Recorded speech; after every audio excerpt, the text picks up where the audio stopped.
Hello and welcome back to one night prep जहां हम एक रात पहले पूरा का पूरा सिलेबस कवर करते हैं। तो आज हम इंजीनियरिंग फिजिक्स का पहला मॉड्यूल मॉडर्न फिजिक्स का दूसरा टॉपिक फाइबर ऑप्टिक्स पढ़ने जा रहे हैं। सो इसमें हम पढ़ेंगे फाइबर ऑप्टिक्स क्या है, टोटल इंटरनल रिफ्रैक्शन के बारे में और उसके एप्लीकेशंस के बारे में। तो सबसे पहले ऑप्टिकल फाइबर क्या है। ऑप्टिकल फाइबर एक thin flexible hair like thread होता है जो कि अल्ट्रा प्योर ग्लास या प्लास्टिक का बना होता है। इसके अंदर वो लाइट सिग्नल्स को कैरी करता है from one end to another over long distances. ये एक लाइट पाइप की तरह काम करता है। ये इसका इस्तेमाल high speed internet, telephone cables और मेडिकल इंस्ट्रूमेंट में किया जाता है। और ये optical fibre total internal reflection के प्रिंसिपल पे चलता है। टोटल इंटरनल रिफ्लेक्शन क्या है? टोटल इंटरनल रिफ्लेक्शन एक फिनोमिनन है जो कि तब होता है जब लाइट एक डेंसर मीडियम से रेयरर मीडियम में ट्रैवल करती है। डेंसर मीडियम जैसे कि higher refractive index glass to rarer medium जैसे कि lower refractive index glass, cladding और एयर। और कंडीशन क्या होता है कि जो एंगल ऑफ इंसिडेंस है वो क्रिटिकल एंगल से बड़ा होना चाहिए, तब जाके ही लाइट पूरा का पूरा रिफ्लेक्ट बैक करेगा इनटू द डेंसर मीडियम और कोई भी लाइट एस्केप नहीं करेगा। एंड दैट इज वाई इसको टोटल इंटरनल रिफ्लेक्शन का नाम दिया गया है। ऑप्टिकल फाइबर में टोटल इंटरनल रिफ्लेक्शन लाइट को ट्रैप करके रखता है with in the core and guides it along the fibre. Critical angle क्या है? क्रिटिकल एंगल वो मिनिमम एंगल ऑफ इंसिडेंस है जहां से टोटल इंटरनल रिफ्लेक्शन होना शुरू होता है। ठीक है। और ये जो एंगल ऑफ इंसिडेंस है उसको हम विथ रिस्पेक्ट टू नॉर्मल के हिसाब से काउंट करते हैं। सपोज ये सरफेस हो गया और ये नॉर्मल हो गया, तो एंगल ऑफ इंसिडेंस ये वाला हिस्सा होगा। ठीक है। तो क्रिटिकल एंगल वो मिनिमम एंगल ऑफ इंसिडेंस है जहां से टोटल इंटरनल रिफ्लेक्शन शुरू होता है। मतलब कि ऐसा एंगल ऑफ इंसिडेंस जो कि जाके सरफेस पे टकराएगा और सरफेस से सीधा जाएगा, मतलब with respect to normal exactly 90 degree पे फर्दर प्रोपागेट करेगा या रिफ्लेक्ट करेगा। ठीक है। So this is critical angle. So इसका जो फॉर्मूला होता है वो होता है sine critical angle equals n2 by n1, जहाँ पे n2 जो होता है वो रेयरर मीडियम का रिफ्रैक्टिव इंडेक्स या क्लैडिंग का रिफ्रैक्टिव इंडेक्स होता है, और n1 जो होता है वो कोर का रिफ्रैक्टिव इंडेक्स या डेंसर मीडियम का रिफ्रैक्टिव इंडेक्स होता है। ठीक है। एक और बार यहाँ पे साइड में लिख देता हूँ, sine critical angle equals to rarer by denser. ठीक है। ये जो है ये म्यू है। रिफ्रैक्टिव इंडेक्स को हम जनरली म्यू से डिनोट करते हैं। फिर आता है कोर। कोर ऑप्टिकल फाइबर का वो इनर मोस्ट सेंट्रल पार्ट होता है जो कि हाई प्योरिटी ग्लास या हाई प्योरिटी प्लास्टिक से बनता है, और इसका जनरली हायर रिफ्रैक्टिव इंडेक्स होता है जो कि यहाँ पे n1 से डिनोटेड है। ओके। एंड लाइट जो है वो कोर से ट्रैवल करता है। कोर का जो डायमीटर होता है वो टिपिकली 8 से 200 माइक्रोमीटर्स के बीच में होता है डिपेंडिंग ऑन फाइबर टाइप। मतलब अगर पतला होगा तो वो सिंगल मोडल होगा एंड मोटा होगा तो वो मल्टी मोडल होगा, वो भी हम पढ़ेंगे। फिर आता है क्लैडिंग। क्लैडिंग कोर का वो आउटर लेयर होता है जो कि अगेन ग्लास या प्लास्टिक से बनता है, बट इस ग्लास या प्लास्टिक का रिफ्रैक्टिव इंडेक्स कोर से कम होता है, एंड दैट्स वाई ये N2 कहलाता है। ओके। और ये जो डिफरेंस होता है रिफ्रैक्टिव इंडेक्स का बिटवीन कोर एंड क्लैडिंग, इसी के कारण TIR होता है या फिर टोटल इंटरनल रिफ्लेक्शन होता है, और लाइट कोर में ट्रैप्ड रहता है। कुछ ऐसा सिनेरियो होता है ऑप्टिकल फाइबर के अंदर, मैं ड्रॉ करके दिखा रहा हूँ। ये सपोज़ ये हमारा ऑप्टिकल फाइबर है, इसमें ये बाहर वाला हिस्सा ये बाहर वाला हिस्सा क्लैडिंग है, ठीक है? और ये अंदर वाला हिस्सा कोर है। तो जब एक पर्टिकुलर एंगल ऑफ इंसिडेंस से एंटर करता है, इसको हम एक्सेप्टेंस एंगल भी बोलते हैं, जो कि क्रिटिकल एंगल से बड़ा होता है, तो ये डेंसर, ये जो है अंदर का डेंसर मीडियम है और ये है रेयरर मीडियम। तो डेंसर से जब रेयरर जा रहा होता है, तो वो क्रिटिकल एंगल से ज़्यादा होने के कारण पूरी तरीके से रिफ्लेक्ट बैक कर जाता है, जिसको टोटल इंटरनल रिफ्लेक्शन बोलते हैं, ठीक है? और कुछ ऐसे करते करते करते करते ये ट्रैवल करता है। Okay, I hope this is clear to you.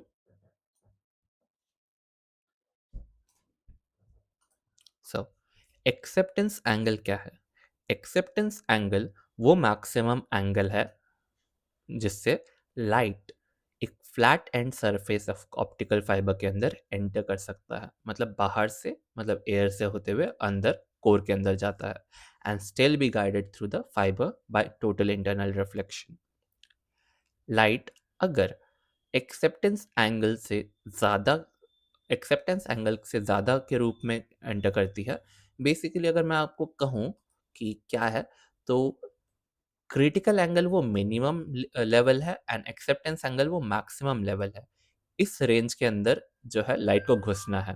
अगर इस एज के अंदर लाइट नहीं घुसेगी तो टीआईआर नहीं होगा। मतलब अगर क्रिटिकल एंगल से कम घुसेगी तो टीआईआर होगा ही नहीं, और एक्सेप्टेंस एंगल से ज़्यादा घुसेगी तो वो कोर क्लैडिंग के बाउंड्री पे जाके टकरा जाएगा, जिससे होगा नहीं। ठीक है? एनीवे कहाँ पे थे हम? तो अगर लाइट एक्सेप्टेंस एंगल से ज़्यादा एंगल पे घुसती है, तो वो कोर क्लैडिंग बाउंड्री पे जाके टकराएगी at less than critical angle and will escape और बी लॉस्ट। ओके, एंड इसको हम लाइट का कोन भी कहते हैं दैट फाइबर कैन एक्सेप्ट। फिर आता है, ओके वेट, ओके, सो एक्सेप्टेंस एंगल का फंडा ये है, ठीक है? मैं दिखाता हूँ। सपोज ये है हमारा कोर, ठीक है, एंड इसके बाहर क्लैडिंग है। तो सपोज इस पॉइंट पे जाके टकराएगा हमारा। तो अगर कोई रे, सी, क्या बना दिया मैंने, सॉरी अबाउट दैट। ओके, अगर कोई रे ऐसे, यार माउस से ड्रॉ करना कितना मुश्किल, हाँ, ऐसे एंटर कर रहा है और ये नॉर्मल है, ठीक है, और ये है एंगल ऑफ इंसिडेंस, तो एक्सेप्टेंस एंगल इसको कंसिडर करेंगे। तो एक्सेप्टेंस एंगल वो मैक्सिमम एंगल है, ठीक है? एक्सेप्टेंस एंगल वो मैक्सिमम एंगल है जो, जिससे, या right, as I was saying, acceptance angle वो मैक्सिमम एंगल है जिससे कि जब लाइट कोर के अंदर एंटर कर रहा है, मतलब सपोज ये है वो मैक्सिमम एंगल जिससे करेगा, मतलब इससे कम हो सकता है बट इससे ज़्यादा नहीं होना चाहिए, क्योंकि इससे ज़्यादा जब होगा तो ये इंसिडेंस एंगल जितना मिनिमम होना चाहिए उससे भी कम हो जाएगा। तो ये कुछ इन दोनों का इन्वर्स रेशियो है कि जितना बड़ा इंसिडेंस एंगल उतना छोटा मैक्सिमम एक्सेप्टेंस एंगल, और जितना बड़ा कहते हैं एक्सेप्टेंस एंगल उतना छोटा incident angle. But total internal reflection होने के लिए इंसिडेंस एंगल एक पर्टिकुलर एंगल तक होना चाहिए मिनिमम, जिसको हम क्रिटिकल एंगल बोल रहे हैं। तो उस हिसाब से सिमिलरली एक्सेप्टेंस एंगल भी एक मैक्सिमम लेवल तक ही होना चाहिए, क्योंकि अगर उससे ज़्यादा होगा तो क्रिटिकल एंगल से कम हो जाएगा। आई होप मैं पता नहीं समझा पा रहा हूँ या नहीं आपको अच्छे से। जैसे कि कॉम्प्लीमेंट एंगल का कॉम्प्लीमेंट्री होता है, राइट? कि अगर एंगल 1 जैसे-जैसे बड़ा होगा तो एंगल 2 का वैल्यू छोटा होता जाएगा। तो यहाँ पे जो एंगल 1 है वो एक्सेप्टेंस एंगल है। एक्सेप्टेंस एंगल जितना ज़्यादा बड़ा होगा, इंसिडेंस एंगल उतना ही छोटा होगा, और इंसिडेंस एंगल छोटा नहीं हो सकता एक पर्टिकुलर पॉइंट के बाद, जिसको हम क्रिटिकल एंगल बोलते हैं, क्योंकि अगर उससे ज़्यादा हो तो टोटल इंटरनल रिफ्लेक्शन नहीं होगा। आई होप मैं समझा पाया हूँ। एनीवे, तो या तो यही मैं समझाना चाहता था कि एक्सेप्टेंस एंगल वो मैक्सिमम एंगल है जिससे लाइट एंटर कर सकता है from air to core, through which total internal reflection होगा। अगर उससे ज़्यादा हिट कर गया तो वो उस पॉइंट पे जाके टकराएगा, जहाँ जहाँ टकराएगा वो क्रिटिकल एंगल से कम होगा और टोटल इंटरनल रिफ्लेक्शन नहीं होगा और लाइट एस्केप कर जाएगा। This was the concept of maximum acceptance angle. क्या बोल रहा हूँ मैं? एनीवे, फिर आता है न्यूमेरिकल अपर्चर। न्यूमेरिकल अपर्चर एक डायमेंशनलेस नंबर है जो कि मेजर करता है कि कितना लाइट ऑप्टिकल फाइबर कैप्चर कर सकता है और गाइड कर सकता है। एंड इसका वैल्यू जो है वो होता है साइन ऑफ एक्सेप्टेंस एंगल या under root of n1 square minus n2 square. और जितना ज़्यादा न्यूमेरिकल अपर्चर बड़ा होगा उतना ही wide range of angle fibre optic accept कर सकता है या लाइट को ज़्यादा गैदर कर सकता है। और न्यूमेरिकल अपर्चर का जो वैल्यू है वो 0 से 1 के बीच में ही होता है। फिर आता है step index fibre. Step index fibre एक टाइप का ऑप्टिकल फाइबर है जिसमें जो रिफ्रैक्टिव इंडेक्स होता है कोर का, it is uniform through out. मतलब ये जो पूरा कोर है, मतलब जो भी मैंने कोर ड्रॉ किया था, वो पूरा उसका जो रिफ्रैक्टिव इंडेक्स है वो पूरा यूनिफॉर्म होता है, ठीक है। एंड कोर क्लैडिंग सरफेस में, जहाँ पे कोर और क्लैड का बीच का एरिया होता है, वहाँ पे वो स्टेप एक सीढ़ी की तरह शार्पली गिर जाता है। मतलब हमने बताया था ना, कोर का जो है, हम्म, अगर ये ग्राफ है और ऊपर की तरफ रिफ्रैक्टिव इंडेक्स जा रहा है तो कोर का जो वैल्यू है वो बड़ा होगा एंड ये कोर का value through out the core uniform होगा। और अचानक से जैसे ही कोर क्लैडिंग इंटरफेस आएगा वहाँ पे जो रिफ्रैक्टिव इंडेक्स है वो शार्पली गिर जाएगा, क्योंकि क्लैडिंग का तो रिफ्रैक्टिव इंडेक्स कम होता है, हमने अभी भी पढ़ा था, ठीक है। तो इसलिए इसको स्टेप इंडेक्स फाइबर बोलते हैं। एक और होगा, इसके बाद पढ़ेंगे, उसको ग्रेडेड बोलेंगे उसमें, क्योंकि शार्पली गिरता नहीं है। इसमें शार्पली गिरता है तो सीढ़ी सीढ़ी जैसे एक स्टेप स्टेप गिरता रहता है ना तेजी से, वैसे ही। तो ये दो सेट ऑफ सीढ़ी है, एक हो गया कोर, एक हो गया क्लैडिंग। कोर ऊंचा वाला सीढ़ी है और फिर अचानक से धड़ाम से नीचे गिर जाता है, वो क्लैडिंग वाला सीढ़ी है। और इस कोर में लाइट जो है वो जिगजैग पाथ में ट्रैवल करता है एंड क्लैडिंग वॉल से बाउंस ऑफ करता है, ठीक है। इसको बनाना काफ़ी सिंपल होता है, बट इसमें मोडल डिस्पर्शन का प्रॉब्लम आता है। मोडल डिस्पर्शन क्या है? Basically different light path different type पे पहुंचते हैं, विच कॉजेस पल्स ब्रॉडनिंग। अच्छा, स्टेप इंडेक्स फाइबर के दो प्रकार होते हैं, एक होता है सिंगल मोड स्टेप फाइबर और एक होता है मल्टी मोड स्टेप फाइबर। अभी भी मैंने थोड़ी देर पहले मेंशन किया था, अभी उसके बारे में पढ़ेंगे। तो सिंगल मोड स्टेप फाइबर जो है उसका जो कोर होता है वो काफ़ी ज़्यादा छोटा होता है, अप्रॉक्सीमेटली 8 से 10 माइक्रोमीटर का। और इसमें सिर्फ एक ही मोड ऑफ लाइट ट्रैवल कर सकता है एट अ टाइम।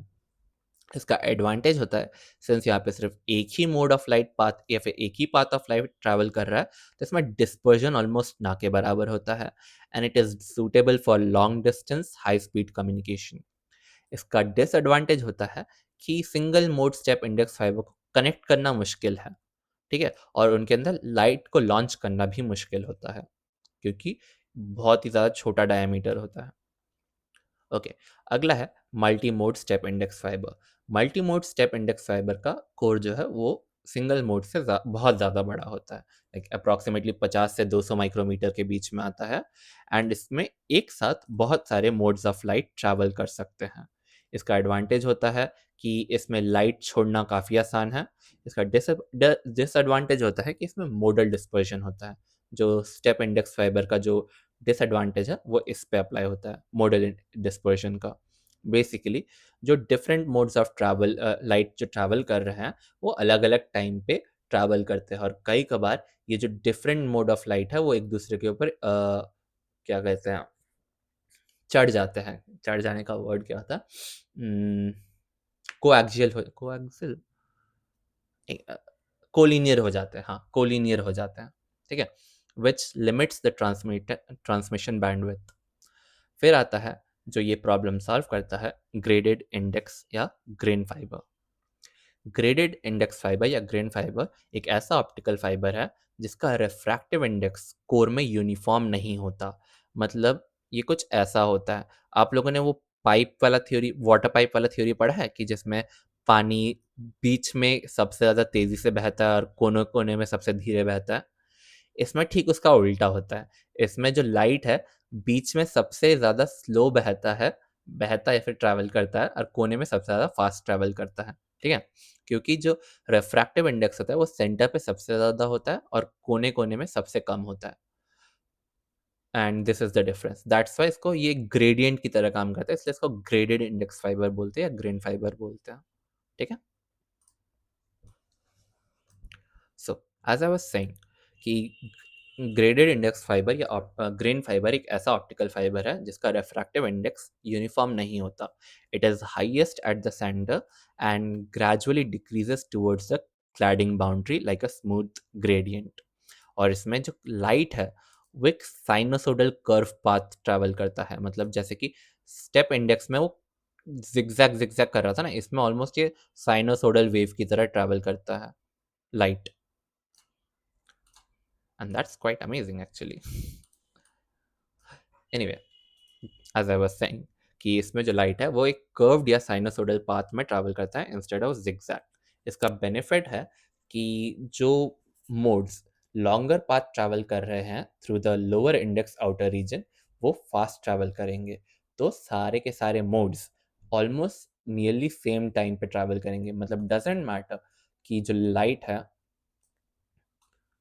वो ऐसे ऐसे ऐसे ऐसे ट्रैवल कर रहा हो या ऐसे ऐसे ट्रैवल कर रहा हो, ऑलमोस्ट दोनों के दोनों ही सेम टाइम पे ही पहुंचेंगे।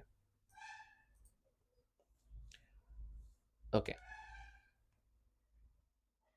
और इससे मोडल डिस्पर्जन जो है वो काफ़ी ज़्यादा रिड्यूस हो जाता है and this allows a higher bandwidth than multi mode step index. Okay. अब अगला टॉपिक है कि ऑप्टिकल फाइबर में लॉसेस किस प्रकार के होते हैं।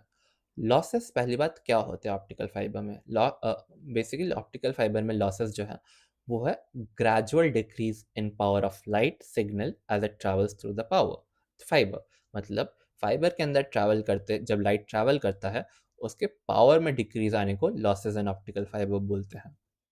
इसको हम डेसिबल्स पर किलोमीटर में मेजर करते हैं एंड इसके कुछ मेन टाइप्स होते हैं, जैसे एब्जॉर्प्शन लॉस हो गया, स्कैटरिंग लॉस हो गया, बेंडिंग लॉस हो गया, डिस्पर्जन लॉस हो गया। तो ये अभी हम पढ़ेंगे। तो types of losses in optical fibre. तो सिग्नल लॉस के मेन कॉजेज ऑप्टिकल फाइबर में टोटल 4 है: absorption, scattering, bending, dispersion. Absorption loss क्या होता है? मैंने बार बार एक वर्ड बोला था कोर के वक्त, ultra high purity, ultra highly pure, या ultra high purity glass, ultra high purity plastic.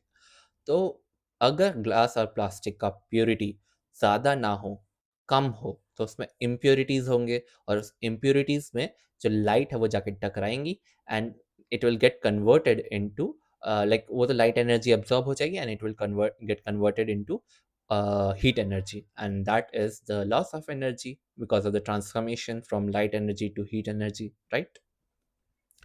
फिर है स्कैटरिंग लॉस, जिसको हम रेलिक स्कैटरिंग भी बोलते हैं।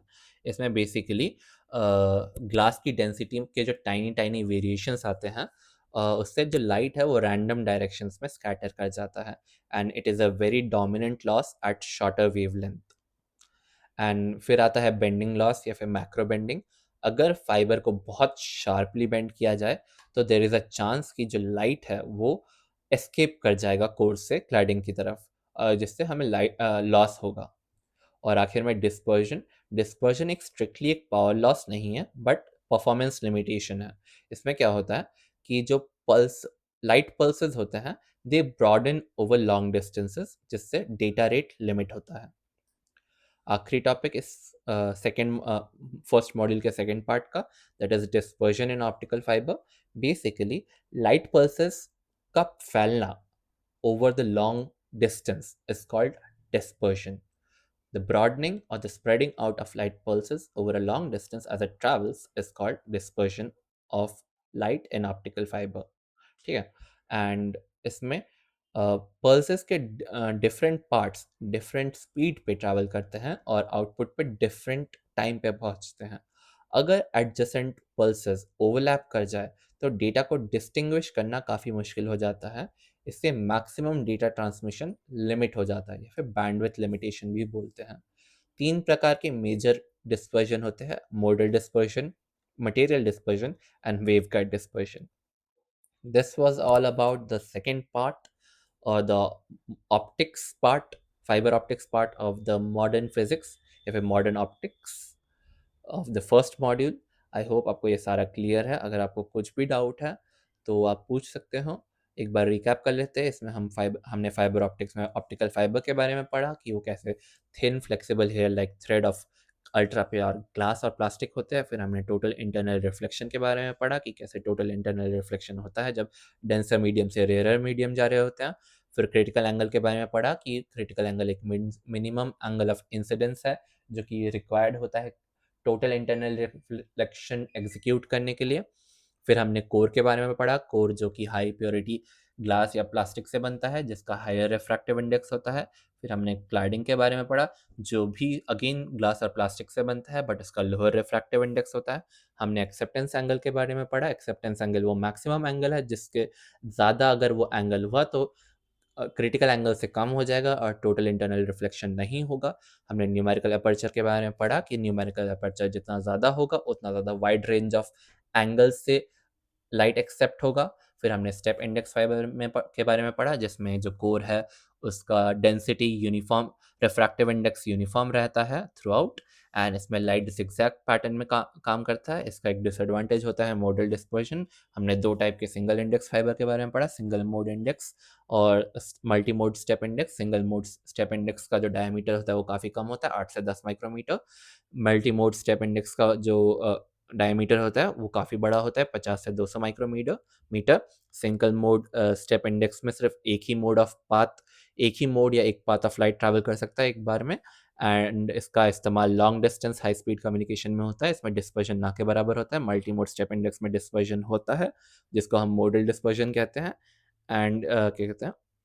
फिर हमने पढ़ा ग्रेडेड इंडेक्स के बारे में, ग्रेडेड इंडेक्स फाइबर जिसका कोर का जो रिफ्रैक्टिव इंडेक्स होता है वो सेंटर में सबसे ज़्यादा होता है, क्लैडिंग के पास सबसे कम होता है एंड इसमें जो लाइट है वो सेंटर में सबसे स्लो ट्रैवल करता है और बॉर्डर पे सबसे ज़्यादा तेज़ ट्रैवल करता है एंड इसमें मोडल डिस्पर्जन नहीं होता है। हमने ऑप्टिकल फाइबर लॉसेस के बारे में पढ़ा, absorption loss, scattering loss, bending loss, dispersion. Absorption loss basically अगर ग्लास इम्प्योर हो तो वो लाइट एनर्जी को हीट एनर्जी में कन्वर्ट कर देगा। स्कैटरिंग लॉस अगर उसका डेंसिटी नहीं हाँ डेंसिटी में वेरिएशन आए तो वो लाइट को स्कैटर कर देता है। बेंडिंग लॉस अगर फाइबर बहुत ज़्यादा शार्प बेंड करता है तो उससे वो कोर से बाहर निकल जाता है and dispersion basically light pulses का ब्रॉडनिंग ओवर लॉन्ग डिस्टेंसेस। फिर हम डिस्पर्जन के बारे में पढ़ा एंड उसमें तीन तरह के डिस्पर्जन के बारे में पढ़ा, मॉडल डिस्पर्जन, मटेरियल डिस्पर्जन और वेवगाइड डिस्पर्जन। आई होप आपको ये सब क्लियर है। कुछ भी डाउट होगा तो आप कमेंट सेक्शन में बता सकते हैं। I will try my best to clear all your doubts. With that, we have covered the second part of the first module, and I will see you in the third part of the first module and the last part, which is holography. And holography is quite important because इससे questions आ सकते हैं. With that, see you next time. Take care. Bye bye.